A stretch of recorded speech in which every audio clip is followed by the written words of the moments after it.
Good evening. Good evening.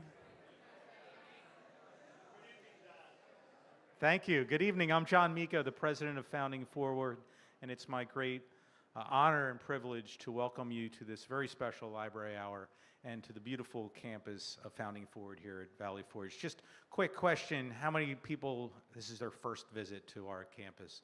Well, thank you so much for being here. We hope you'll come back to lots of other programs that we have in store for you in the coming months and years.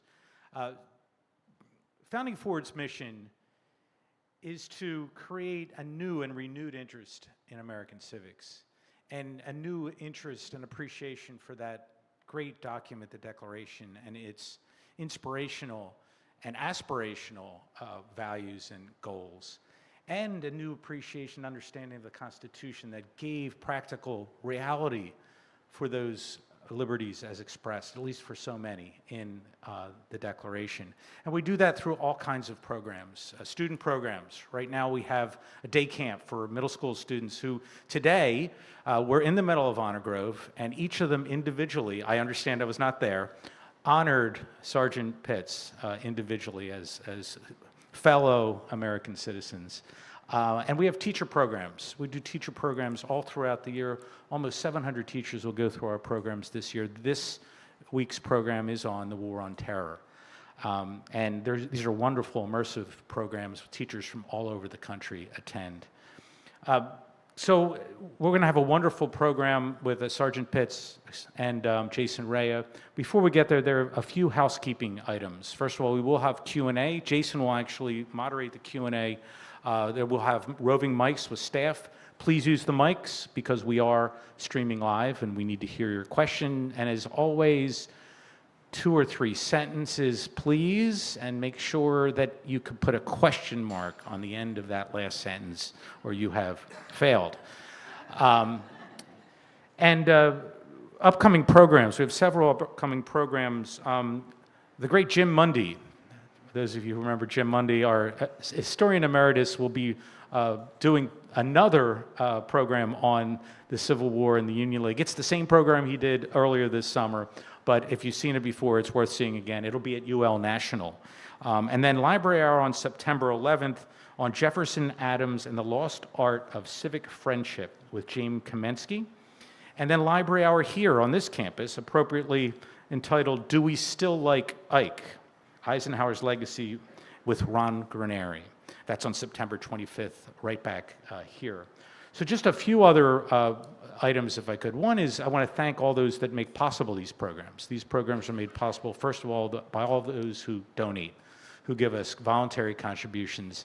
And I thank you, and if you haven't yet given that contribution, please see Kristen Moran or me, or just open her email tomorrow, which you'll get, and you can make a contribution in support of our work, and I thank you for that. But we also have human resources, and I'm thrilled to say that with our great growth, we're hiring new people, and we just hired Ellen Resnick. Ellen is in the back right there. Give a wave. Ellen's our new Chief Program Officer. Welcome, Ellen. She just started last week.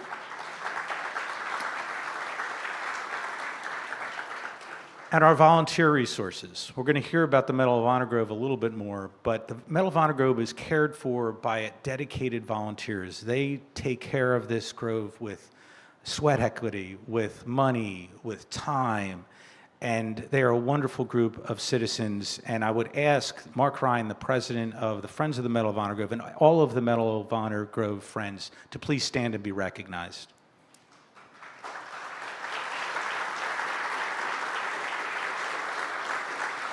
Thank you. And finally, one of the resources that is absolutely essential to our work are the teachers. And we have 50 teachers here with us, and they're at Liberty Hill. They're staying at Liberty Hill and having an amazing week learning about the War of Terror, War on Terror, excuse me. But they're here with us this evening. They're from all over the country, and I'd ask them to please stand, and everyone please give us a warm welcome and appreciation to our teachers.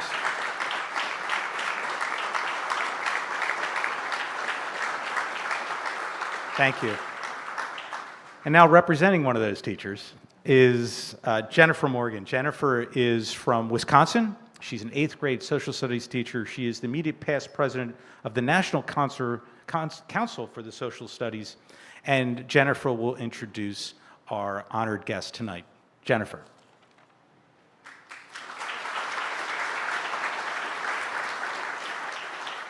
Staff Sergeant Ryan M. Pitts is one of 61 living Medal of Honor recipients. He enlisted in the Army in 2003 and was deployed to Afghanistan for active duty during Operation Enduring Freedom. He served in the 2nd Platoon, Chosen Company, 2nd Battalion, 503rd Infantry Regiment. He was awarded the Medal of Honor for extraordinary acts of heroism for combat in Wanat Village, Afghanistan on July 13, 2008. During the Taliban's assault on his observation post, despite sustaining heavy wounds, Sergeant Pitts held off the enemy until reinforcements arrived and prevented the capture of his fallen comrades. His name, along with the name of every recipient, is commemorated on a plaque in the Medal of Honor Grove here on campus. He departed active duty in 2009 and currently lives in New Hampshire with his family. Earlier today, he spoke to our teachers as part of our Medal of Honor Legacy War on Terror program. Pounding Forward is honored to welcome Staff Sergeant Ryan M. Pitts.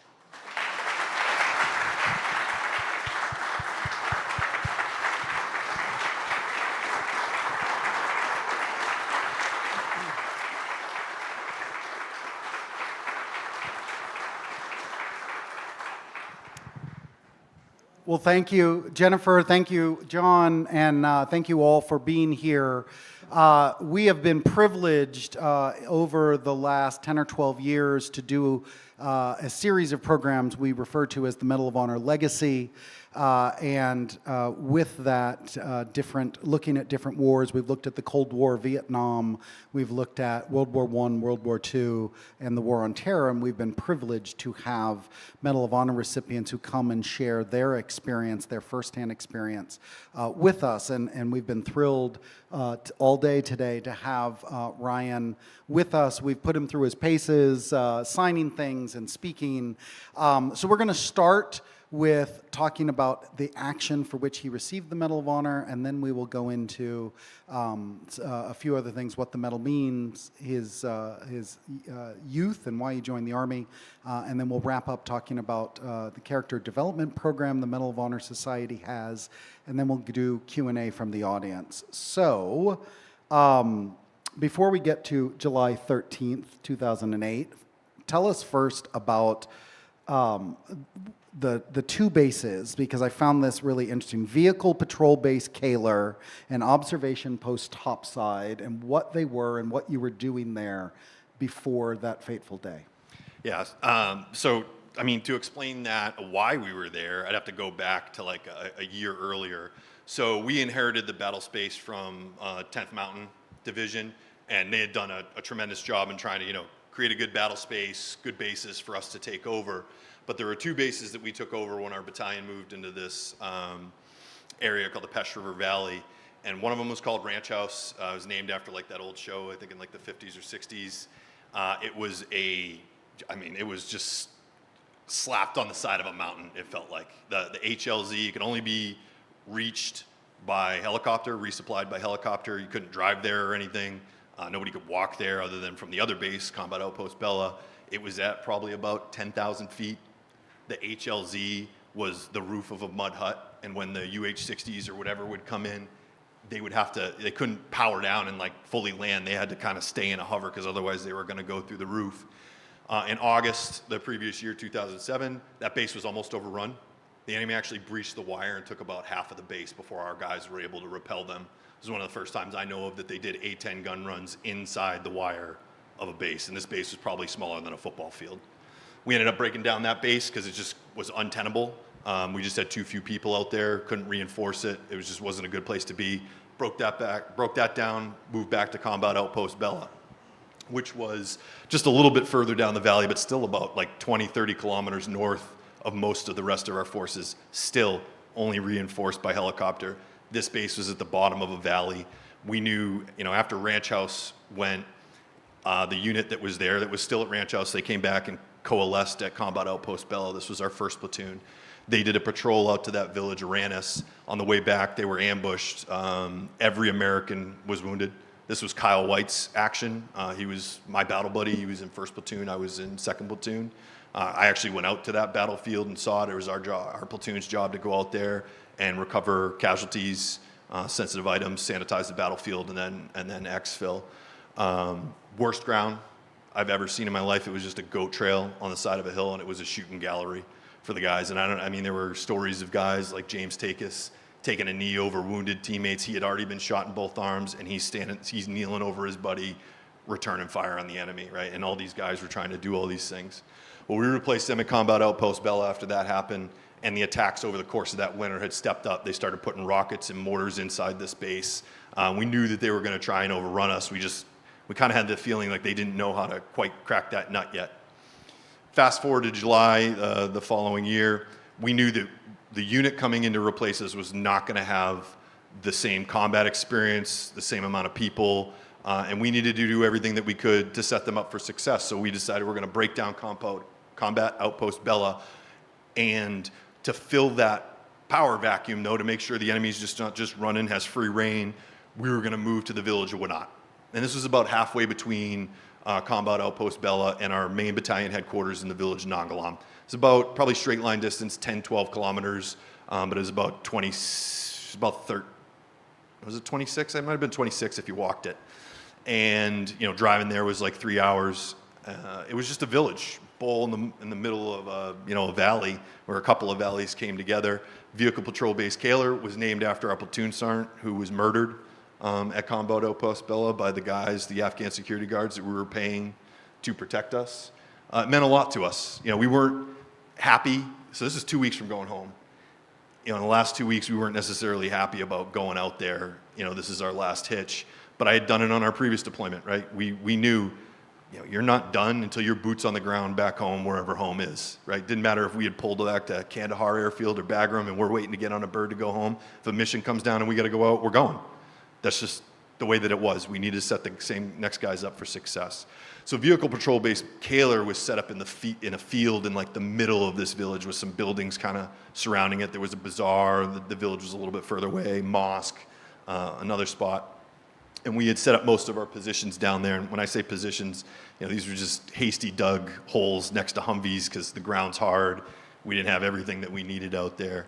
I was at observation post topside, which is probably about 150 meters outside the main base at Vehicle Patrol Base Kaler. And then we were about 75 meters, 75 yards, 100 yards from another position where our first squad was. So we weren't as, normally where you would place an observation post, far out up high, knowing that we had only 49 Americans on the ground, about a platoon of Afghan National Army supporting us. My lieutenant, John Brostrom, made the call that, we're not going to push this out as far because if we get attacked, I want to be able to reinforce this position. I don't need you guys isolated out there, cut off from the rest of us. So that's why the observation post was put there. So this is a new base. You're getting ready to set it up, and on July 13th, you and 9 other guys are up topside. So you've got a bit of an overview and protection of the guys below. About 4:30 in the morning, as I understand it, about 200 Taliban insurgents attack. Take us through that first hour, because it's brutal. Yeah. So this enemy was smart. I had been down south in Zabul province, which is only about 100 kilometers northeast of Kandahar. Different terrain down there. Flatter, different enemy. That deployment, we did a lot of air assaults, so we caught a lot of the enemy, sleeping, had them on their heels. This time around, they planned. When they attacked Ranch House, we recovered a camera from the commander that was there. They did terrain models, of layout of the base, showing where support by fire positions are going to be, who's going to be an assault team. They planned like we did. They're also smart, so when we went to Wanat, all that intel was saying all these guys are probably going to come down the valley and attack while we're trying to set up the base. This is going to be the most vulnerable time. We don't have any hard structures. There's no, big barriers or walls built around. We're just in Humvees and holes in the ground, and some of us didn't even have that. we had like a Predator drone overhead for about the first 3 days, and that was just a theater-wide policy. You get it for 3 days, nothing happens, it's getting pulled. Well, they attacked on the morning of the 5th. So they had waited. They never even fired at us. We could see a lot of fighting age males. So like when you're there, like you start to key in on different things. Like the guy doesn't have to be carrying a gun for you to start like being suspicious. You know, they were watching our positions. They were watching what we were doing. You know, that last morning, you know, seemed like a couple of things off because we had been there for 5 days, and normally every morning, you know, 5 in the morning, as soon as the sun's up, people are out working the fields. And that morning there was nobody there. We'd woken up for stand 2. Every unit gets up like 30 minutes to an hour before the sun comes up to get ready for a potential attack, and that goes all the way back to when we fought, you know, the indigenous people of this land, and they used to like to attack at dusk and dawn, so we'd make sure we were ready and stand in the line. And that's a practice we still do today. And we were up for a while. I mean, the sun was up. We were getting ready to do a patrol to actually find where we were going to put our new observation post. And while we were there that morning, just before getting ready to go, we had this gun truck assigned to us from one of our sister platoons, our sister companies, and it was a tow missile truck. And a tow missile is an anti-tank missile, but it has like an incredible thermal optic with it. And we used it for target, you know, engaging individual fighters. And they spotted some guys way up in the mountain to the west of us. And that was things that we would look for, right? Like patterns of life. You see somebody in the hills with a radio. You see, people don't do leisure hiking in Afghanistan. Like it's too hard just to stay alive there to, you know, spend time going to climb a mountain for fun. And as I started to work up a fire mission, I was going to call artillery on them because we could kind of tell that they had weapons and it met our rules of engagement for engaging enemy fighters. It started with a burst of machine gun fire to the north, and then just all hell broke loose. I mean, they had used cover of darkness and used the terrain to hide their movements, and it moved in as close as like 5-10 yards to some of our positions. They were inside the mosque. They had moved into a riverbed right by me. Our position right at the outset, they rocked us with rocket-propelled grenades and hand grenades. And like right in that initial volley, I got tossed, jumped, whatever, into a fighting position. I was just peppered with shrapnel. And it just felt like the air itself was exploding. And I mean, you knew that like every position was being hit this way. I mean, when I say they fight like we fight, they targeted our heavy weapon systems first. Went after the Mark 19. It's an automatic grenade launcher, which, yes, it's as scary as it sounds. Awesome. And the 50 cals, they went after our mortars. They put a RPG into the cache of our mortar rounds. So those guys had to vacate that fighting position and just run across open ground. While they had been in that fighting position, Sergio Abad had been mortally wounded. His team, that whole squad was trying to drag him back to cover. One of his teammates, Sergeant Chavez, was shot through both legs trying to drag him to cover. They made it to that fighting position, but they weren't able to do, their job in terms of bringing the big guns. They had a 120 millimeter mortar, which lobs rounds about that big, about that long. And they have the 75 millimeter kill radius, so 150 meter circle is, you don't want to be inside. Big weapon system. They also had a 60 millimeter mortar system, which that you could bring in as close as you felt comfortable. I would have brought it in as close as 30 meters with those guys because I trusted them, but normally 200. Our position right off the outset, I'm wounded. The other team leader up there, Sergeant Gobble, he's concussed. Stafford was wounded. Gunners Willing was killed in the opening volley. One of our other soldiers that was up there, and when I think about that day, and I look and as all this chaos is going on around me, and I'm sitting there, and I can look down at my legs, and I can see, my legs are just perforated. I'd taken a piece of shrapnel through the back of my boot, and I can't even move my feet or my legs. I'd gone into shock basically from the waist down. The only way I could move my legs was with my hands or dragging them behind me. And despite this being the biggest firefight of our lives, and some of these guys never seeing anything like this, every single one of them jumped to their job and did exactly what they were supposed to do. Phillips was on the line by a rock. Matt Phillips, he was returning fire on the enemy. He knew that they had thrown hand grenades in, and he was preparing to throw a hand grenade at them when an RPG came in and had killed him. There were guys like Pruitt Rainey at my position. He was a character. The teachers heard me talk about him today. He was the guy that liked Britney Spears and Justin Timberlake, his music, which was a little weird in like Afghanistan to be walking through, right? And hearing that before you're getting ready to go on a mission. Love to fight everybody. But, you know, he immediately took control of his gun team, was controlling rates of fire. He started moving ammo around. He was letting me know what was going on. Those first, I honestly don't know. Like, time slowed down. It went by super fast. It went by super slow. I don't know how long I sat there and just like looked at my legs and felt like I was out of the fight, because I'd been in a number of other firefights where we had taken casualties and our wounded had never had to fight. We would just move them to a casualty collection point, secure them, and stabilize, hang on until we can get a medevac here, and you're gone. There was no, you need to keep finding something to do. So I crawled to the southern fighting position, realizing like I need treatment. And one of the great things about our unit is we did so much cross training.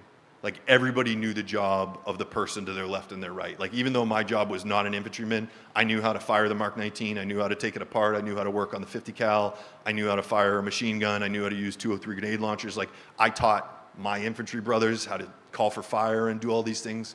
We learned a lot of medical training. Every single one of us carried a med kit with an IV, tourniquet. We could do needle chest decompression, just an incredible amount of training. And, with that, I realized, where I'd been hit. Like, I knew you hit your femoral artery, you can bleed out inside your body within 2 minutes. You might not even expel any blood outside of your body. And so my first thought was, I just need to get a tourniquet on. And so I crawled to our southern fighting position in just all this chaos, thinking I'm out of it. And I get there and I see this kid, Jason Bogar. He's from Washington State. He was a little bit older when he came to us. He was 26. Most of us were probably 20 to 22. He had already done deployments with the National Guard for Washington. He'd been to Afghanistan. He'd been to Iraq. So, he had seen some stuff. I respected him because it wasn't easy. He came to us, an airborne unit. That's a big deal. Paratroopers. We jump out of planes. We fight surrounded. That's what we do.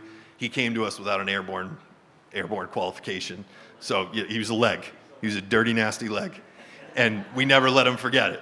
Right, gave him a hard time, but he was such a good sport about it. He was, I think, somebody that I wish we'd all been a bit more like. He was very compassionate to the people. Like, he believed in our mission in Afghanistan. Like, he wanted to make their lives better. That's why he came back. That's why he switched over to active duty. And I look up, and this kid's just firing his machine gun back at the enemy, standing up, fully exposed. Turns around, sees me, armpits. He could see that I'm wounded. He sees gobbles down. But if there was panic in his face, I never saw it. He just asked me what I needed. And I told him I needed a tourniquet. He put a tourniquet on my leg, and he went to the next guy. He went to the next guy. And then as soon as he was done, he got right back on the line and started firing back on the enemy. So I want to sort of move forward to that moment when you realize you're the only one who's left topside. What goes through your head? And you really make this decision that the enemy is not getting topside. How did you get there and why? Yeah, so perfect dovetail. It started right there in that moment after Bogar was done. Stafford crawled in and he was wounded. He had been hitting his abdomen and he's bleeding. And he's telling me, we don't know where Gunner's Willing is. Right off the bat, terrifies me. The worst case in my mind, I go, the enemy has him. And that's just unacceptable. Phillips was dead. It gobbles out of it, and Stafford tells me that they're throwing hand grenades, and I don't know what it was in that moment. My friend's being killed. The fact that they thought that they could come that close and not feel pain too really pissed me off. And I just crawled back out there and I said, if I'm within hand grenade range for you, you're within hand grenade range for me. And so I went to our northern fighting position. I knew we had a river there, and it was all this defilade, and I thought that's where they were, and I just started cooking off hand grenades. And I fought for a while there. Our platoon leader had showed up. He made a mad dash from the vehicle patrol base. And when I say a mad dash, he ran over straight open ground to come reinforce. Like, I think about it as like Lieutenant Spears and Band of Brothers. They're in the Bastogne and Foy, and he gets up and he runs right through the German positions, and then he comes back. Like, that's what Brostrom did. Like, they had to run right past enemy positions. But there was a point when I'm in that northern fighting position after Brostrom, it starts to get quiet, which Jason was alluding to. And I start to think, like, there's not the amount of outgoing fire there should be. And I didn't want to yell out and, give the enemy the idea that I'm by myself because I'm wounded, I'm not going anywhere. And so I start crawling around, and I crawl, and I can look down where we were on this hill. It was like terraced, so we had some fighting positions up here, and we slept down here, and Brosham had moved guys down lower. I crawl by, look down to that lower, and I could see the uniforms. I see none of our guys are moving. Crawl past our position where Rainey and some of the other guys had been. Nobody's moving up there, and I get to the southern fighting position, and no one's there. And that's in that moment when I realized that, like, everybody at the position is either dead or had to fall back. And you know, it was sheer terror for me in that moment, realizing like, oh wow, I'm by myself. As you can imagine, I used some 4-letter words. It wasn't oh wow, but it just came back to like my training and thinking about things, right? Like first, I can remember when I was a private, there was a platoon sergeant that showed me a video of a hostage in Iraq after we invaded Iraq being beheaded. And he showed me the video, and I remember it made me sick to my stomach when I saw it. And when I was by myself, the first thing that popped into my head was, I don't want my family to see my head cut off on YouTube. And you know, as I started to think, and you start rationalizing, right? I think I went through those 7 steps of grief, you know, denial, you know, bargaining, whatever it was. And then I just accepted, like, nope, they're not taking me alive.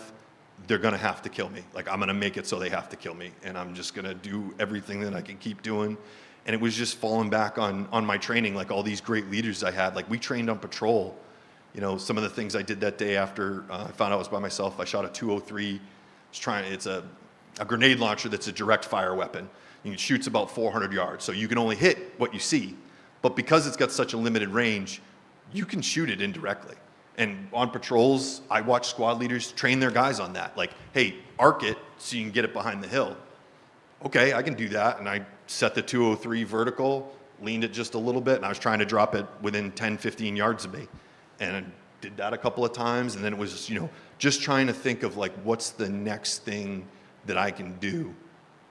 So how did you come to the decision to radio down to the guys at the base to start shooting over your head? You know, which to me just seems absolutely counterintuitive, the craziest thing you could ask for. You're behind nothing but sandbags, and you're telling them to shoot at you. They were guys I trusted. You know, like I said, I just started to look at the things around me. What do I have? I remember jumping on the radio, calling down to my commander, and I let him know, hey, sir, I'm by myself. You know, you don't send people, this position's going to fall. And he's got a tough job, right? He's got a tough decision to make. He's got to prioritize the mission and everybody. He can't just keep sending people up there to die trying to get me. And they were in their own fight down there, and it was bad. It was just as bad as what we were in. But everybody heard my radio. They could hear the enemy talking on my radio when I was making that call. And so as I just, you know, it was 203s, it was grenades, and I was like, all right, well, if these guys are going to come over the tops of the sandbags, I know my buddy Brian Hissong's 100 yards away, and he's a crack shot. Just told him, hey, start laying down suppressive fire over the tops of the sandbag. I didn't even get a Roger. I don't know if he liked me that much. I don't know why. But he just immediately started, you know, clack, clack, clack, just laying down suppressive fire. And it was just, I think, like, you know, people have highlighted the fact that, like, when I went to the line, I was cooking off grenades. Grenades have a 5-second fuse. I was holding them for 3 to 4 seconds because I didn't want them coming back. And that sounds crazy, but in that moment, like, that's the only logical thing to do. Like, that's what's necessary. So eventually the Apaches arrive, the medevac helicopters arrive, and you've talked about, and we'll talk about this more in a second, but you've talked about the jobs that everybody else did that made it possible for you to do the job that you did. So tell us about when those guys start to arrive. Yeah. I think I should preface this by saying I didn't always have an appreciation for everybody's job in the military. You know, I think for anybody that's ever served in the infantry or with the infantry, they think they're the best. That's it. Everybody else just supports them. And I felt that way, you know, bought into that Kool-Aid, and maybe there's a certain part of you that has to believe that. But that day really showed me how much of a team effort all of it really was. You know, when I'm laying there and I'm watching the first medevac land down at the vehicle patrol base, and I can't walk, mind you, and I'm like, all right. And at this point, I've lost enough blood. I'm starting to get tired. I'm like, yeah, I don't want to go 200 yards, but if that's what it's going to be. They had us pop smoke, and I thought it was just to mark our position. I watch as another UH-60 Blackhawk comes in and lands right on the hill about 50 yards from us, between us and the enemy, and those guys start running off the bird to come get us. They don't know if that bird's going to have to take off without them. When those birds even came up the valley, they were telling them, hey, don't go up there yet, it's too hot. And they were hearing what was going on, and they're going, these guys aren't going to make it if we don't go. Like, we have to go. Never trained with them. Never met them before that day. Our first platoon, they were at Nangalam, that battalion headquarters further south. They did a 3-hour drive in about 45 minutes. Didn't check for mines, just were coming around corners, blind firing into the mountains. They did basically a Mad Max run to get to us as fast as they can, and then just jumped out. And the guys at the observation post, like 8 people were killed there. More people were being more wounded every time they were sending people, and they never stopped coming. I just watched as, American after American was streaming up the hill to come help in whatever way they could. And it wasn't until, I got to Bagram and I was getting treated by, Army nurses, Navy nurses, Air Force nurses, and I flew back to Walter Reed that I started to see this thing for what it was, of this like the ultimate of teamwork. It was like the capstone experience of my military, because like those Blackhawks, they don't fly unless a logistician has made sure the parts have made it in country, so that then the mechanic can fix the bird and make sure it can go out there, right? And those logisticians are getting us all the equipment. The nurses taking care of me and my buddies, and the doctors all putting us back together, right? That this thing only works because every single one of us is doing our job to the best of our ability. Every job is important. No, we don't all do the same things. We don't all accept the same amount of risk, but what we do is important and has value, and we need to value the team members around us. So you spent a year at Walter Reed, separated from your brothers. Tell us how hard that was, but also I know there was a silver lining to your being at Walter Reed. Yeah. It was hard, just being that close to coming home. I mean, losing 9 guys 2 weeks from going home, you all thought you had made it. But that also meant that like all the guys were going back to Italy, and I was going to DC, and I just wanted to be with my family, like the guys I had served with. Like that's where my healing was going to take place, was talking with these guys. And I remember even like coming to in the hospital ward, and we were all together there in Bagram, and I remember looking around, and I'm surprised by some faces. There's good surprise of like, oh, they made it. Like because you don't know what's going on in any other position. There were friends there that I'm like, oh my God, I thought you were dead. Like you're alive. But then I can also see like, I know who should be here and who isn't. And I just felt so much guilt and like disgust with myself that I didn't die with them. Like I was so pissed off to be alive. And I carried that for like a long time. I was bitter at Walter Reed. But people checked in on me along the way. I know one of the first phone calls I got was, the teachers heard me talking about it today, First Sergeant Scott Burzak. He was my first sergeant. He wasn't even my first sergeant at that time. He had moved to another company. He called me from Afghanistan to tell me like it wasn't my fault, because he knew that I was blaming myself for all the guys I couldn't bring home from my position, right? I was there with a few, but that was hard. That was bittersweet. Like all I wanted to do was just be with my family and the guys that I had gone through this traumatic experience with. But there were some benefits to being at Walter Reed, like going from an infantry unit where our standards were very high, down to silly things like sideburns. And yes, there's a standard for sideburns. Like you don't have them, okay? But everything, the socks you wear, all this stuff. And yeah.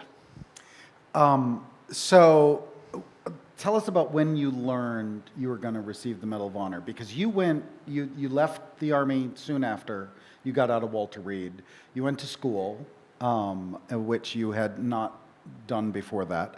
But when do you get the call? And tell us about that.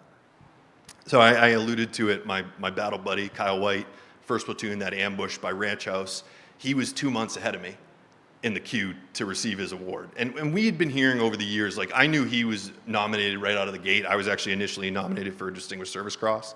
We just heard rumors like, yeah, it's been upgraded. And we're like, yeah, sure. Like I'm going to get the Medal of Honor. Yeah, okay. So I just went about my life. But the way I kind of like officially found out was from Kyle. He was like, hey, he texted me. He's at the Pentagon doing his senior leader visits. And he's like, hey, is it okay if I share your phone number? They're going to be calling you next. I was like, yeah, sure, share it. But the way you officially find out is from the President of the United States. And they don't tell you that the President's calling you. They put it as like a senior military leader, it's like the senior military leader will be calling you. And I remember it. I remember the day I'd stayed home from work and I was just sitting in my living room. I wasn't nervous at all up until the point that they called. And it's not like the President is the one that calls you first. It's like, hey, this is Barack. Is Ryan around? No, that's not how it went. You know, it was secretary's like, hey, how you doing, Ryan? And I'm like, oh, I'm doing well. How are you? He's like, I'm good. Hey, can you wait for the President? I was like, yep. Sure can. And then I'm on hold and like never worried about dropping cell phone reception. But then I'm just like, looking at my phone. I'm going to drop. And he came on and I felt like such an idiot. He's like, hey, Ryan, how you doing? I'm like, hey, sir. I'm doing good. He's like, all right, well, I don't know if you know we're going to be giving you the Medal of Honor. I was like, yep, thank you, sir. Sounds good, sir. Okay, bye. I don't remember anything that we said to each other. It might have been 2 minutes. It might have been 2 hours. So just because we want to get to some questions, I do want to point this out, though. So you joined the Army at 17, out of high school. 9/11 was your junior year. Eventually, you decide, or you wind up, and you can tell us which, with the 173rd, known as the Sky Troopers. They're based in Vicenza, Italy. Not a bad assignment. I want to share all of this because I don't expect you would remember all these details, but this is incredible. In the 2007-2008 deployment to Afghanistan, your unit had a Presidential Unit Citation, a Valorous Unit Award, 2 Distinguished Service Crosses, 26 Silver Stars, 93 Bronze Stars with V device, 169 Purple Hearts. Oh, and in addition to you and Kyle White, Sal Junta, the first living Afghanistan Medal of Honor recipient, all of you from that unit. What is going on with the 173rd? Well, you know, I would say part of that, to all due respect to everyone, like just that part of Afghanistan is where a majority of the Medal of Honors happen. I mean, that's where Lone Survivor happened. That's where Cop Keating happened. I went to Cop Keating the year before, or 2 years before it was almost overrun. That's Clint Romachet and Ty Carter. So this was just a super contentious area. But one thing that I would say about our unit in the 173rd is being in Italy, there was a number of things that I think led to this. And I talk about this, like me and my buddies talk about, like, what was so special about this unit? You know, one was being overseas and being a small post. The people you work with were the people you hung out with off duty. You weren't going home anywhere else. You were hanging out with all the people that you work with, you know, and I do think that first line supervisors, sergeants should fraternize with the soldiers. I think you need to know the people that you're leading. You know, we did that. You know, we picked soldiers that we thought were the up-and-comers and the guys that could tell the difference between out of work and in work, and we took them under our wing. It being a primo assignment in Italy, we got a ton of former Ranger Regiment commanders, and so they brought a lot of their ethos in terms of training and discipline that, you know, it just took hold with us. And it was all the leaders. It was just the history of the unit, the people that came there, every one of us wanting to live up to everybody that came before us and all of us feeling like we never would. But that pushed us as hard as we could to try. We'll do one more question and then we'll start taking some Q&A. One of your fellow Medal of Honor recipients, Pat Brady, flew helicopters, dust-off helicopters in Vietnam. He talked about the military is the only place that will trust a teenager with a multi-million-dollar weapon system. And so I want to ask you about that. You know, what is that experience like? You were how old? And you're a forward observer. You are calling in. You are in charge of these weapon systems in many cases. What does that feel like to be trusted in those situations and being trusted by your brothers who are depending on you for their lives? It's a huge responsibility that was like never lost on me. In particular, my job in controlling artillery and things that could kill a lot of people at one time. You know, you're talking things with 50 to 75 meters or larger kill radius. That my biggest fear is going out there, always letting my brothers down or getting them hurt. And so it hardens you and it makes you focus on learning your job to be the absolute best that you can be. And it is an awesome responsibility.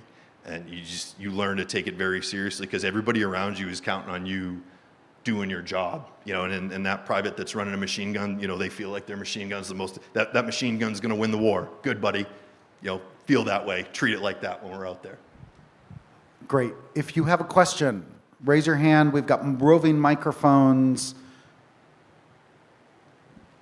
down front. Peter, just wait for the mic. I like questions. Hold on 1 second. Is that on?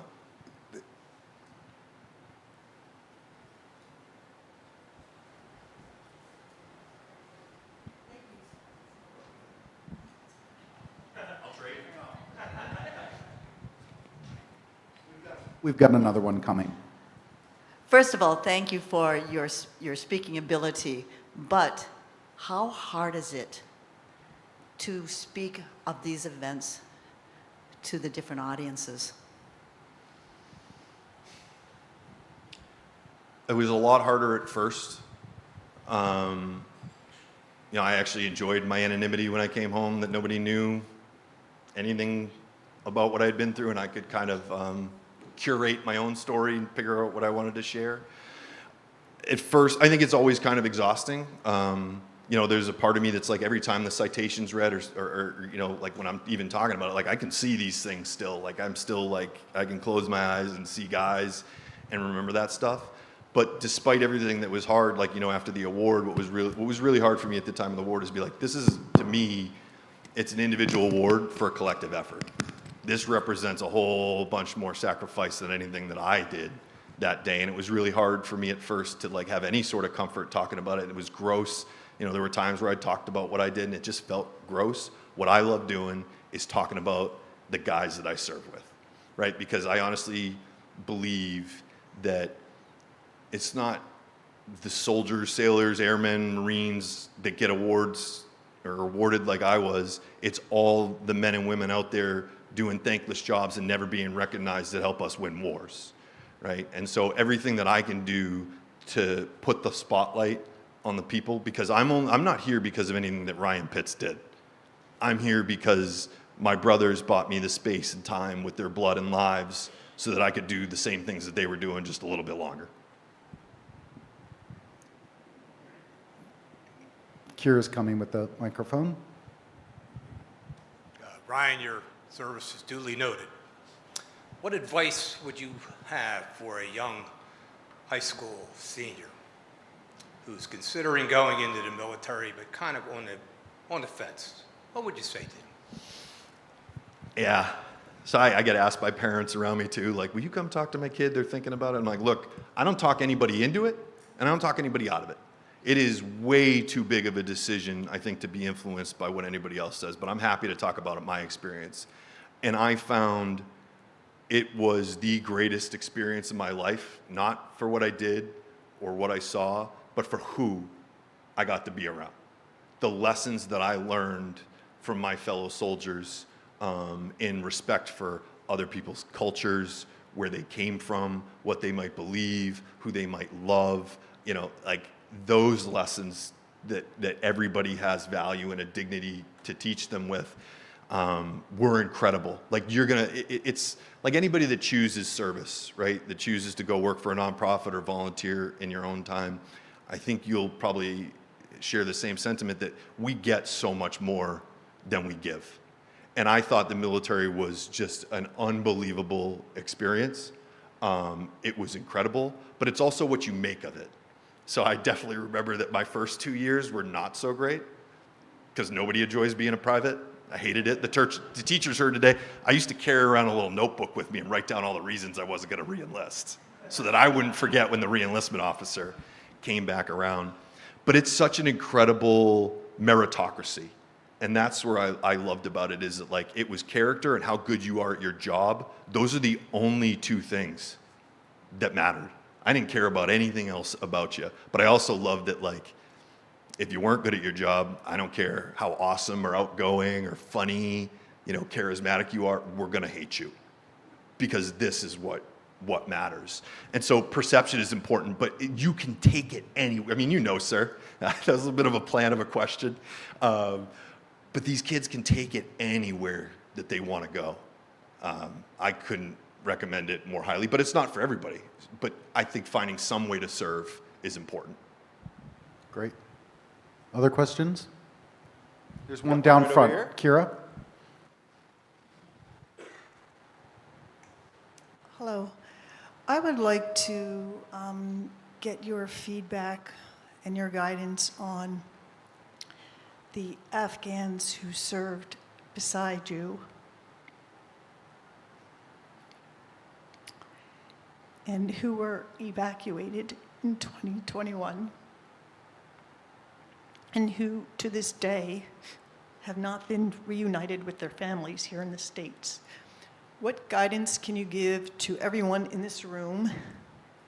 Because they, like you, were beyond amazing and stood side by side you all in various capacities. And the U.S. has virtually abandoned them. And since August of 2021, when Kabul was surrounded by the Taliban, these soldiers were evacuated. And to this day, many, many of them are still not reunited with their wives and their children. What can you share with us in terms of your perspective or your guidance and how everyone in this room can stand up and do something to help these individuals? Phenomenal question. When I saw the fall, I thought about them a lot. I used to think about the interpreters when I was in, of being like, we're here for 12 months. These guys are doing combat deployment after combat deployment after combat deployment after, they are just doing, combat is life. And we couldn't have done what we did without them. And I think about that, like back to like how it ended and like the importance of allies. Like, I'm embarrassed by what we did, and it was insulting to our allies who gave their own blood and treasure to come support us in our cause. And that includes the Afghans. And, I hold no malice towards the Afghan people. They were incredibly tough people. The interpreters were great. There were a lot of former service members who took it upon themselves to do whatever they could to try and bring some of those interpreters back. I think that's a great lesson in civics, is that our government works for us, and we need to hold them accountable. We need to hold them accountable. We need to speak with one voice. It's been tough for me to come back to this country, and it seems like a lot of me and not we. We forget about that we're in this together and can't focus on, what we can agree on to move forward. And that's one of those things, is that we can stand up and, rally people to the cause and call out our government when we're doing things wrong. I'm not one of those patriotic Americans that I do think America is great. I do think it's one of the greatest countries in the world, but we are not infallible. We have made horrible mistakes in our history, and we're probably going to make more. We can't forget it. We got to love it for everything, the good and the bad, and take the lessons and somehow, hopefully, not ever let it happen again. But I'm not sure that we have a lot of knowledge, not a lot of wisdom. Other questions? While people are thinking, or John, do you have one? I do have a question. Why did you join the Army?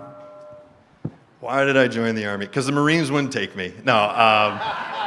So part of that is true. A Marine recruiter, like when I was starting to think about it in high school, because I had been accepted to college, or I didn't know at that point when I enlisted, but like my friends were going to school. Everybody seemed like they knew what they wanted to do. And I wasn't a great student. I didn't want to waste my parents' limited resources, like trying to support me while I did it. And there was a part of that like, what I was talking about of like, I knew there were intangibles. There were things that I couldn't write down necessarily on a list, but I knew that I was going to get something out of this. And there's the shame in me that I wish that I had joined for patriotic reasons, because I do think we have a duty to serve our country in some capacity. It doesn't always have to be in uniform, but I am a believer that, if your country's at war and you're able, you should go. You should be willing to fight. But a Marine recruiter did get to me first, but I had asthma growing up. And I told him that, and he said, no. And I met an Army recruiter, and he said, you have what? No, you don't. And the craziest part is, I have not needed inhaler since I joined the Army. Never had an episode. But like I said, I come back to that, like that shame. I wish that I had joined for altruistic and right reasons. But here's the beautiful thing about service and military service. We join for all sorts of reasons, right?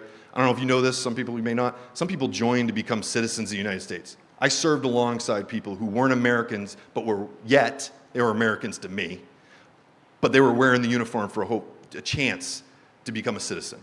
Some wanted adventure, some because of family. Whatever the reason, it really didn't matter, because at the end of the day, it boiled down to us being dedicated to each other. The reason just faded, and the reason that kept us there and the reason we fought so hard was because I loved the guy to my left and I loved the guy to my right. Didn't always like him, but I loved him.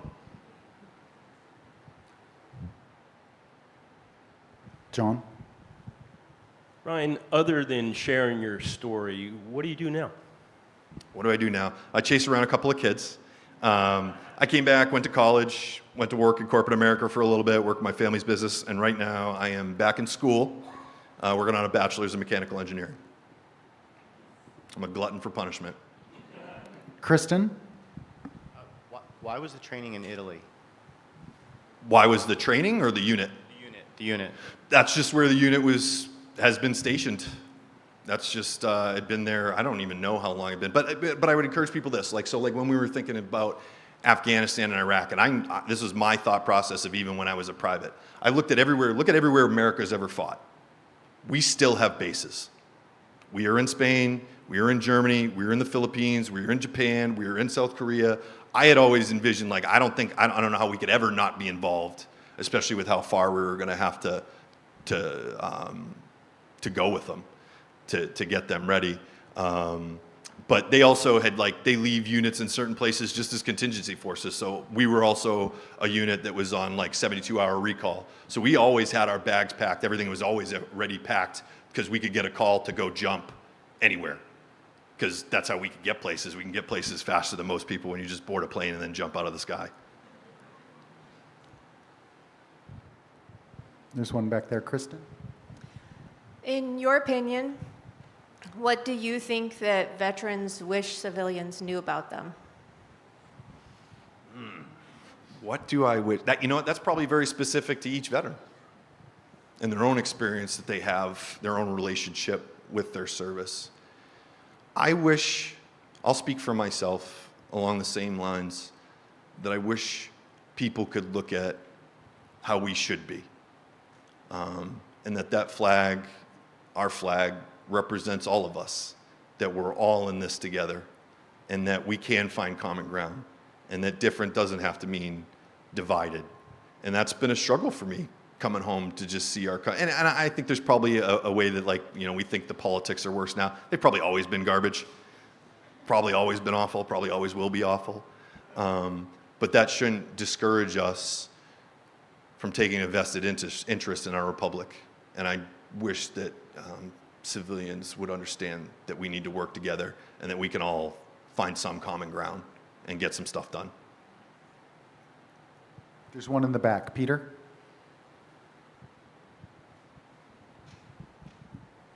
So you were part of an incredible family in the war, and you're part of a very elite club as a Medal of Honor recipient. What is some of the best advice or wisdom that you have gotten from your fellow recipients? Oof, this is good questions in this crowd. I think they echo a lot of the same things. I think about the lessons I learned from them is despite the fact that the technology we use have changed, the experiences of individual soldiers in combat is not all that different than it really has ever been. People get hurt, people die, there's a lot of conflict. And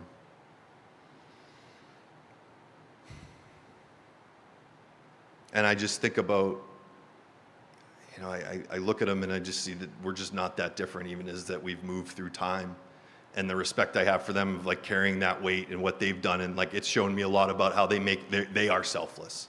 I've watched a lot of the Vietnam recipients, they talk about other things, not themselves.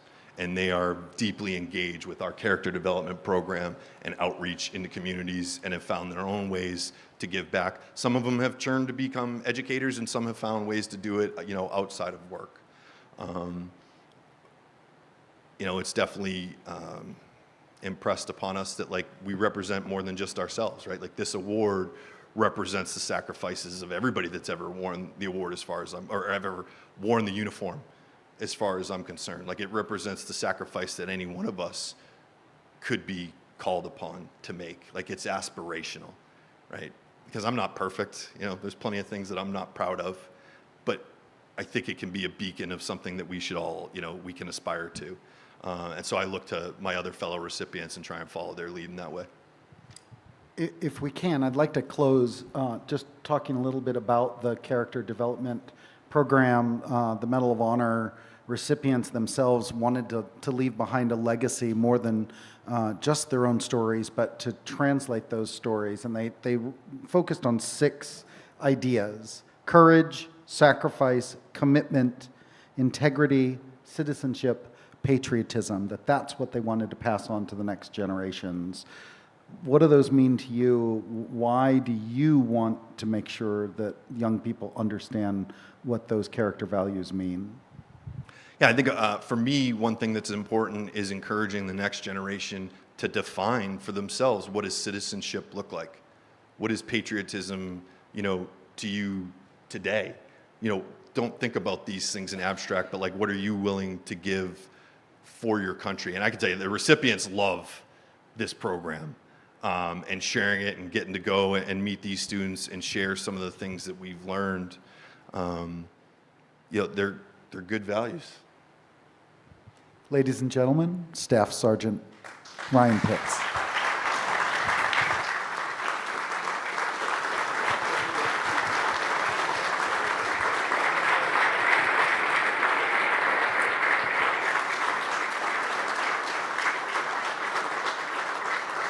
Sergeant Pitts, on behalf of Founding Forward, on behalf of the Union League of Philadelphia, our teachers, all of our students that have interacted with you, thank you for your service, and most importantly today, thank you for being with us and sharing. Once again, please thank Sergeant Pitts.